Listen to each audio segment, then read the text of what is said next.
2 বছর বয়সে বাবাকে হারান। তারপর এতিমখানা থেকে লুকিয়ে ফুটবল খেলতেন। জুতার দোকানে দিন মজুরি করে কিনেছেন বুটজোড়া। নবম শ্রেণীতে পড়া রংপুরের ইমন মিয়ার গল্পটা অবাক করবে সবাইকে। নতুন কুড়ির চূড়ান্ত পর্যায়ে দারুণ পারফরমেন্সে রংপুরকে উঠিয়েছেন কোয়ার্টার ফাইনালে। কিন্তু প্রতিযোগিতা শেষে অনিশ্চিত এই ক্ষুদে ফুটবলারদের ভবিষ্যৎ।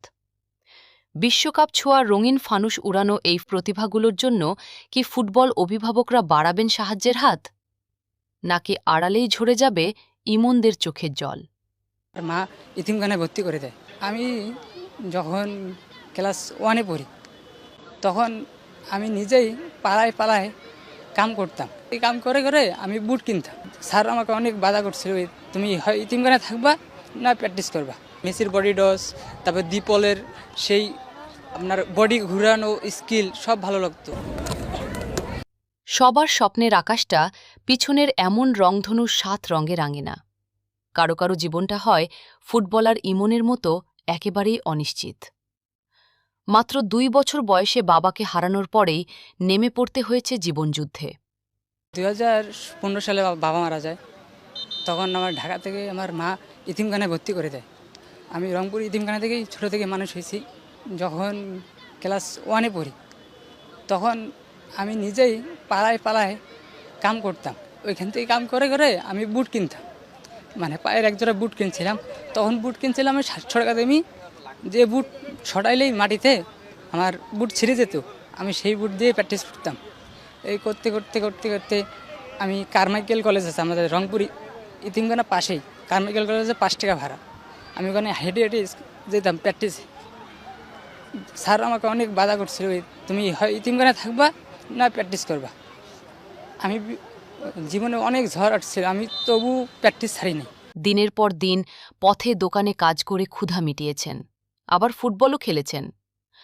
ফুটবলটা লাইফলাইন ছিল বলেই তো নতুন কুড়ি রংপুরের অঞ্চলের সেরা 11 ফুটবলারের ইমন আজ একজন। 15 খেলা হলো, ওখানে আমাকে শামীম খান মিসকিন বস, সে তার টিমে নিল আমাকে। আমি তার চোখে হয়তো বা ভালো খেলছি বিধায় আমাকে তার টিমে নিছে।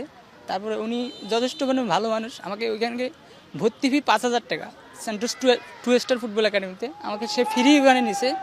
সে আমাকে ফ্রি যাচ্ছি দিছে, সবার কাছ থেকে ফ্রি দেয় না, আমাকে ফ্রি সব কিছু করছে। তিনি আমার বাবার মতনই আমাকে দেখছে। বাবার যদি খুব মনে পড়ে তার চেহারাটা, বাবা এখনও ঘুমার সময় বাসে, কিন্তু বাবাকে কখনো ওরম করে দেখি নাই। আমার যখন বয়স 2 বছর না 3 বছর তখন বাবা মারা যায়।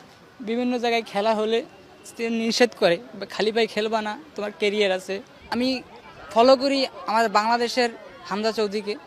তার ডিপেন্ডিং, সে অ্যাটাকিং মুড থেকে কেমনে ডিপেন্ডিং করে, সে ডিপেন্ডিং কেমনে বলটাকে রক্ষা করে, মানুষকে কেমনে থামিয়ে দেওয়া যায়, তার দেখি, আমি তাকে দেখি শিখি।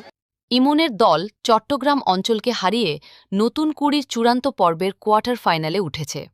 তার পারফরমেন্সও ছিল চোখে পড়ার মতো। তবে এই আসর শেষে পৃথ্বীহীন ইমন জানেন না তার ভবিষ্যৎ। আমি ইতিমখানে আর 1 বছর আছি, 10-এ উঠবো, এসএসসি পরীক্ষা দিলে আমাকে বের করে দিবে। সেই ইতিমখানে যদি আমাকে আর 5-6 বছর রাখতো, আমার পড়াশোনাটা আগাইতো, আমার খেলাধুলার যাত্রাটা অনেক ভালো হতো। ইমনের প্রতিভায় মুগ্ধ তার ওস্তাদ শামীম খান মিসকিন। স্যান্টোসের নাম কারণ করছে এই কারণেই যে ব্রাজিলের সব প্লেয়ার স্যান্টোসে তৈরি হয়।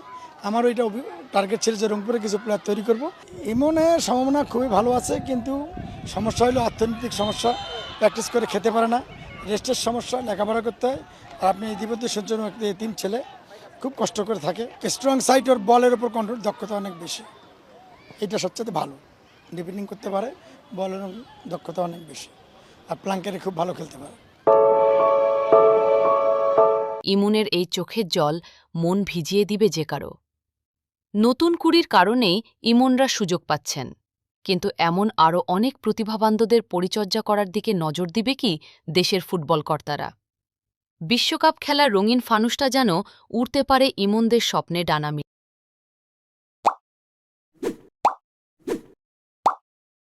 Haragas proti Dene